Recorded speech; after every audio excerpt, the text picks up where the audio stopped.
รวันไหนที่เขาได้ไหมก็ว่างเป็นน้ำใครปัวนี่นะจะว่าใครปูเนี่ยเขาปีก้นใครทำใครอยากว่ามีนี่ก็ฮะนี่ได้แข่งเสียหรือมาหินหนังแสนนะอินคันเลยเฮ้ยไหนว่าเลยอยู่ยิ้มน้ำเนาอยู่ยิ้มชาอุ่นอยู่จำก็น่ะก็หูก็ใครเปี้ยงกิ่งเฮงไงหยองได้แข่งเสียหรือพี่ได้แข่งเสียถามหนังแสนจะข้ามใครปูเนี่ยหนังแสนได้มาหานาเฮือนใจเย่สังเสว่ามีดีอยู่ดีกินสังเสว่ามีงานดีอยู่ดีกินเมืองงาหัวย่างในนอกเสียหันเมืองสีปอกค่ะนะพี่ได้สังเสเด้อรัดบันนอกเสียหันยินค่ะนะจังเฮาก็ยากกันเนาะในเมียกไม่หาที่ว่างไปตั้งหาที่ลือลาชื่อเดียวใครไรชูเก่าใครวะเกายัวไม่ได้ลัดมันเปื้อนน้ำไม่ลัดตาไม่ละอ้ายชื่อที่ว่ามั่มใครเก่าหาในข้าวังไหมเมื่อผูมันเอากี่เฮมันยับเข้ามาเหลียบไว้เนี่ยมั้ยเจนจัดด้วยกันนะก็อย่าว่าตัวเปื่อนขี่เฮ้ยมีนั่งสูงอย่างนั้นนะนี่ได้เสียงเจ้นางเสียงหานลัดเนี่ยครับพี่ได้เสียงเตี้ยในกว่าหาบันใน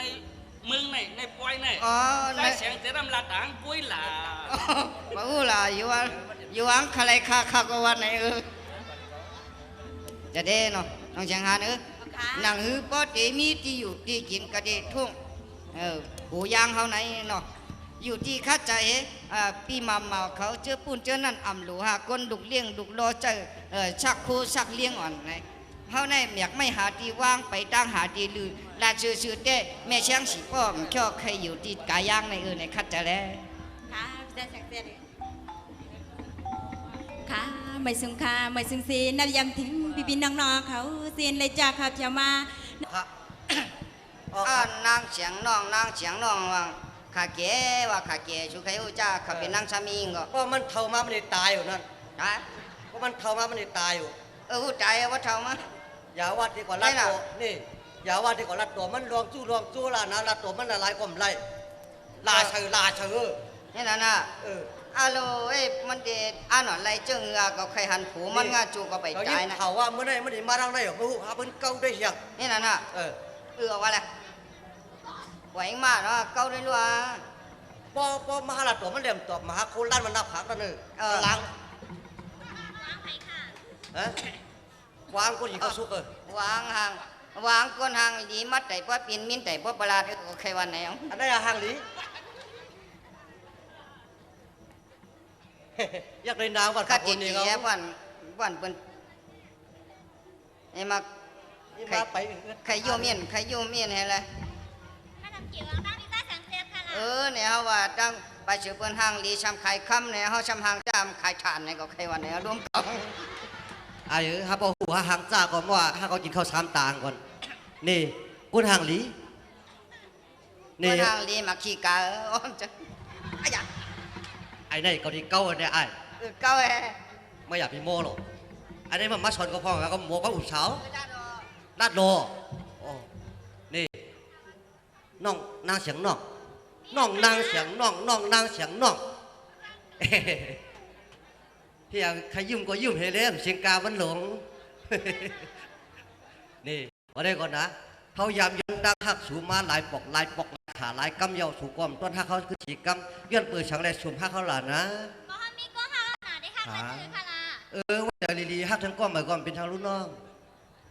มีวันค่ะฮะมีวันนั้นก็มีไหนก็เหลวรู้หักอะไรสิค่ะหักไงเขาได้เฮกันล่ะเขาได้หักสุนหนาสิหักแล้วเนี่ยนะมีดังน้ำตั้งหลายกว่าหักค่ะแหละใครหักผู้หญิงดังหลายนะใครหักสุกไม่รู้ก็หักสุดไรนั่นนะหักอินก่อนเลยฮะไรวะไอ้อินก่อนไรเนาะก่อนไรในนั่นนะอายาอันนี้ไรสิอีเราวะไอ้ว่ามันไรก็ชุมไรหักฮะว่ามันไรก็ห้อมชุมไรหักมีเฮาแก่เดี๋ยว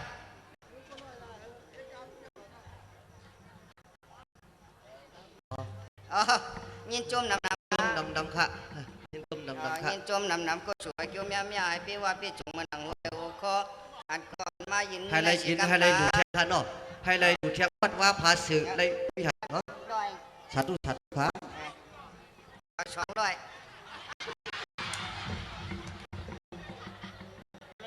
เฮ้ยยัง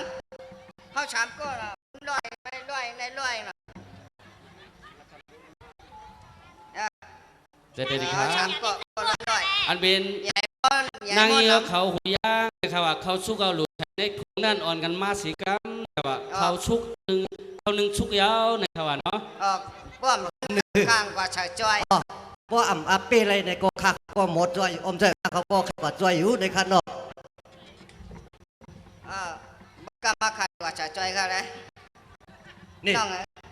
ฮักเออความเหรอ ว่าสังเสให้ค่ะแลอยู่ให้รับยอดค่ะข้างหน้าจังได๋ค่ะล่ะก็ อันดู อันนี้เป็นแค่สู่ในก็มันโทรมาไม่ตายเอ๊ะนี่เป็นไรไอ้องเขา กำเดี๋ยวเอาตาขึ้นเหี่ยวไอหมาใครวันนี้เอาลงเก่า เยอะมากนะ อ๋อนี่ๆมาสู่กัน เอาลงใจละ ก็เจ็บก็อย่าผมพี่ลงใน ย่างแสงน้องปีตุกลิ้นหน่อยอีกนะ ก็ได้ว่าจังจ้อยขายได้ยอมฉีชีมาโย ขนาดนี้พี่ทุกใต้2ก้อนในใครมายกข้างน้องดีๆค่ะ น้องเอ๋เตรียมจะเขาอีหลูสุก็ได้กว่า ลูปองเนี่ยใครยอมฉปากลูโยเนาะน้ำหนักอะไรก็ว่า นี่แสงน้องปีตุกลิ้นกับลองหน้าการบินน้ำอีกนะ มูน่ะไอ้จ้องชูคาไรอันใหญ่ๆปี้ๆเจ้านั้นฉะนั้นเขาเอาหมกทั่วลมเหยียดกวนเขาไอ้ทั่วรวมเฮมา